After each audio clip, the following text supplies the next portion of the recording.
खुशामदीद on my vlogs. और आज मैं आप लोग से बातें करूँगी कि दिन भर घर का काम करने के बाद भी अपने लिए फ्री टाइम कैसे निकालें। तो जैसे कि आप जानते हैं कि मैंने काम वाली नहीं रखी हुई है और ख़ुद ही सारा कुछ करना होता है, तो अपने लिए वक्त कैसे निकालती हूँ मैं, वो सब आज शेयर करूँगी। तो जैसे ही सुबह हुआ तो मेरी सुबह हो जाती है लगभग 5:30-6 के बीच में मेरी सुबह हो जाती है। तो फिर सबसे पहले तो नमाज़, उसके बाद जो है या तो मैं मॉर्निंग वॉक कर लेती हूँ हाफ़ एन आवर, या फिर सफाई का काम शुरू कर देती हूँ। सुबह ही में अगर आप झाड़ू पोछा अपने घर की सफाई कर लो ना, दिन भर घर फ्रेश रहेगा, एक अच्छा वर्कआउट भी हो जाएगा और आप थकेंगे भी नहीं, क्योंकि सुबह के टाइम बहुत एनर्जी होती है बॉडी में। सुबह की जो एनर्जी आप किसी काम में लगा दो ना, वो काम बहुत अच्छा होता है। तो मेरा तो अभी वॉक भी हो गया हाफ़ एन आवर, उसके बाद मेरी जो क्लीनिंग होती है वो भी हो चुकी है और डस्टिंग मॉपिंग वो भी हो चुकी है। उसके बाद मैं चली आई अपना ब्रेकफास्ट रेडी करने के लिए। और ब्रेकफास्ट में सिंपल एंड इजी ब्रेकफास्ट, अपने हस्बैंड को समझाया करिए कि बहुत ही हेवी और लेंदी ब्रेकफास्ट ना खाएं, हेल्दी और डिलीशियस ब्रेकफास्ट खाएं।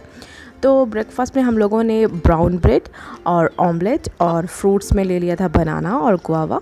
तो ये हमारा ब्रेकफास्ट हो गया। और उसके बाद मैं लग गई लंच बनाने में।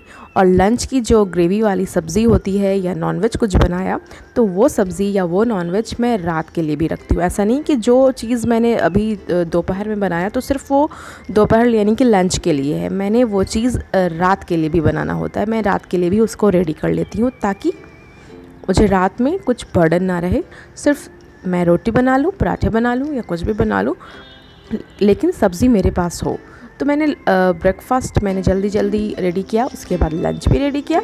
और किचन की क्लीनिंग तो मस्ट है। अगर आपका किचन क्लीन होना तो आपका घर यूं ही सिंपल, इजी और क्लीन वे में दिखता है। तो किचन की क्लीनिंग ज़रूर करें। फिर आगे मैं आपसे बात करती हूँ, जब तक मेरी क्लीनिंग आप देख लें।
तो लंच तो बिल्कुल रेडी हो चुका है, लंच रेडी कर लिया। और जो यहाँ पर मैंने ग्रेवी वाली सब्ज़ी बनाई है या नॉनवेज बनाया है, वो पास हो जाता है डिनर के लिए भी। और डिनर में कुछ अगर एक्स्ट्रा बनाने का मन किया तो कभी कभार बना लेती हूँ, नहीं तो मैं एक्स्ट्रा अभी ही बना लेती हूँ ताकि रात में मुझे कोई वेजिटेबल या नॉनवेज बनाने की ज़रूरत ना पड़े। रात का टाइम जो है वो मेरे लिए बिल्कुल फ्री रहे।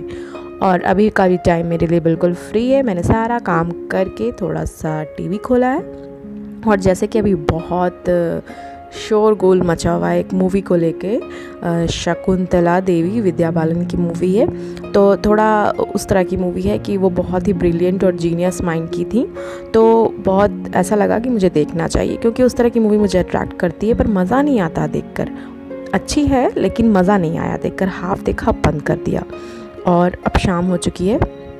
शाम के टाइम महरीन का ज़िद था कि मुझे नूडल्स खाना है। तो ठीक है बेटा, बना देती हूँ नूडल्स। तो वही बन रहा है। और यहाँ पर नूडल्स की कहानी ऐसी है कि हम तीनों लोगों को ये बहुत पसंद आ जाता है नूडल्स, क्योंकि हम लोगों ने भी अभी अपने बचपन में नूडल्स खा के ही बड़े हुए हैं। तो ऐसा नहीं है कि सिर्फ महरीन ही खाती है, क्योंकि हमारे मम्मी पापा थे ना, तो वो नूडल्स नहीं खाते थे। बनता था तो हम बच्चे ही खाते थे। लेकिन अब का जो ज़माना है ना, उसमें मम्मियाँ भी नूडल्स खाती हैं, ये मैगी, और पापा भी मैगी खाते हैं और बच्चा भी मैगी खाता है, क्योंकि तीनों ही इस चीज़ को लेकर काफ़ी पॉजिटिव है, क्योंकि मैगी सबको पसंद आ जाता है। तो हमारे टाइम में तो मम्मी पापा नहीं खाते थे, लेकिन महरीन के टाइम में उसके मम्मी पापा भी उसे छीन छीन कर मैगी खा जाएं, ऐसा वक्त है। और मैगी बनाते बनाते बारिश आ गई तो फिर तो कहना नहीं, मेरे तो मज़े हैं भाई। बारिश में मुझे बहुत मज़ा आता है और बिना बारिश का मज़ा लिए मुझे दिल ही नहीं लगता। मतलब बारिश होती है तो मुझे जाकर बालकनी में खड़े होना कुछ देर बहुत ज़रूरी हो जाता है, क्योंकि बारिश की जो आवाज़ होती है ना, प्लस जो बारिश होने के बाद जो खुशबू इन्वायरमेंट में रहती है, वो मुझे बहुत अच्छा लगता है। तो मैं हमेशा बालकनी में आ ही जाती हूँ। जो मेरा व्लॉग पहले से देखते आ रहे हैं उनको ये बात पता है, तो कोई नया चीज़ मैं नहीं कर रही हूँ, वही पुरानी चीज़ ही है ये, लेकिन बारिश का मज़ा तो मुझे लेना ही है। तो मैगी हम लोगों ने, सब लोगों ने मिलकर खा लिया। और यहाँ मैरीन देखिए बेचारी, उसे दिल नहीं लग रहा है तो वो पियानो को पैर से बजा रही। क्योंकि आप लोगों को मैं सुनाती हूँ किस तरह का साउंड वो प्रोड्यूस कर रही है।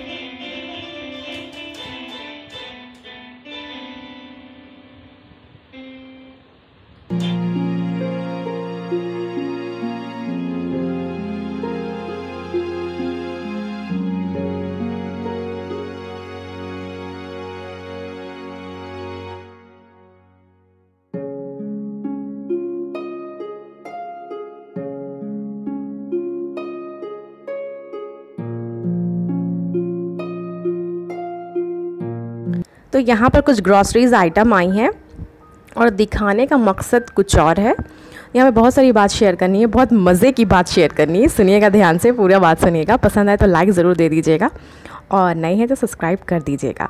तो यहाँ पर बहुत अच्छी बात यह है कि अगर आप यहाँ पर कुछ भी सामान परचेज़ करने के लिए नीचे शॉप में जाते हो, और जितनी यहाँ पर सोसाइटी की जितनी भी शॉप है, अगर आप यहाँ पर जाते हो तो यहाँ पे जितने भी शॉप वाले उन्होंने रूल बना कर रखा है कि अगर आप मास्क पहन कर नहीं जाओगे तो वो लोग आपको एंटरटेन नहीं करेंगे, कोई भी सामान नहीं देंगे।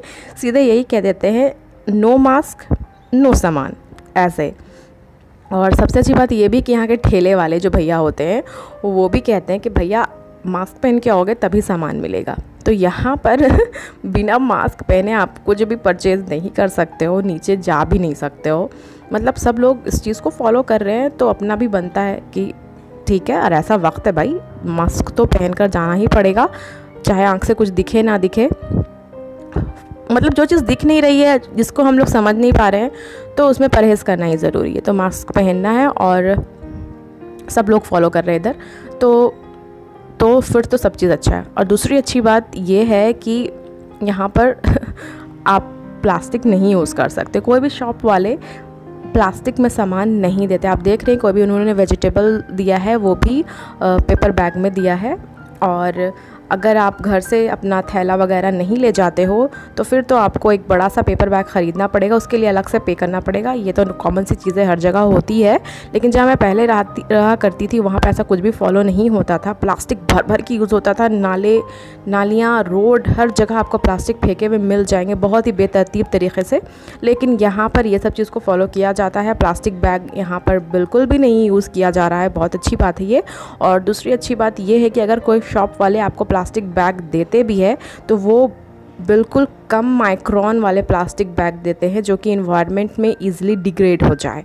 तो ये मैंने बहुत ही माइन्यूटली चेक किया कि अगर वो प्लास्टिक दे रहे हैं तो वो किस तरह का प्लास्टिक है। तो मैं आपको आगे किसी वीडियो में दिखाऊंगी कि वो किस तरह का प्लास्टिक देते हैं, बहुत ही कम माइक्रोन वाला, जो कि ईज़िली जाके हमारे इन्वायरमेंट सॉइल में जाके वो डिग्रेड कर जाए। वो भी वो ब्लैक प्लास्टिक नहीं, जो कि बहुत ही हार्मफुल होता है हमारे इन्वायरमेंट के लिए, जल्दी वो डिग्रेड नहीं हो पाता है। तो यहाँ पे सारे सब्जियाँ, फ्रूट्स, वेजिटेबल जो भी चीज़ें आई थी मैंने उसको प्लेस कर दिया। ये भी बहुत बड़ा काम मुझे लगता है, क्योंकि कोई भी चीज़ आए और यूं ही पड़ी रहे, उससे अच्छा है कि उसके जगह पर उसे डाल दो और अपना काम आसान कर लो। तो आज के वीडियो में आपको बहुत सारे टिप्स एंड ट्रिक्स मिले होंगे। बहुत सारी लेडीज़ ऐसा करती होंगी, मुझसे भी ज़्यादा अच्छे से करती होंगी, या मैं जितना ख़राब करती हूँ जो भी कह लूँ, मतलब हर लेडीज़ अपने घर को अच्छा बनाने के लिए, अच्छे से रखने के लिए कुछ ना कुछ करती ही होंगी। तो जो मैं फ़ॉलो करती हूँ, बहुत सारी लेडीज़ ऑलरेडी से फॉलो करती हूँ, मुझसे अच्छा भी करती होंगी, बहुत अच्छे तरीके से अपने घर को संभालती होंगी। मुझे जो आता है, जैसा आता है, जिस तरह से आता है, मैंने शेयर किया। अगर आपको पसंद आया हो तो लाइक ज़रूर कर दीजिएगा। और यहाँ पे मेरा सारा चीज़ अंदर फ्रिज में चला गया है। और बात है इस फ्रिज की, बहुत सारे लोगों ने इसके बारे में पूछा था कि इसका टेम्परेचर सेटिंग कैसे करते हैं, तो इसकी वीडियो ऑलरेडी बनी हुई है मेरे वीडियोज़ पे चेक करें। तो आज का व्लॉग यहीं तक था। Till then bye bye.